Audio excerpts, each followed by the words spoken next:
Как да поставиме текст зад обект? Хайде да видим още един вариант в Canva. Избираме снимката, която искаме да обработим. Аз се спрях на ето тази. След това си добавяме текста, който ще бъде в дизайна ни. Аз реших да ето този шрифт ми харесва. Ще го увелича малко. Искам да бъде бял цвят и искам да добавя ето този контур от този ефект да бъде с розов контур. Сега е центриран текста, отивам в Magic Studio и оттам Magic Grab. Софтуера прави всичко сам.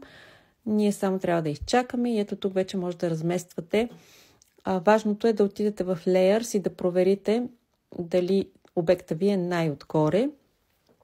Вече може да си ги размествате както на вас ви харесва, да си ги коригирате и центрирате.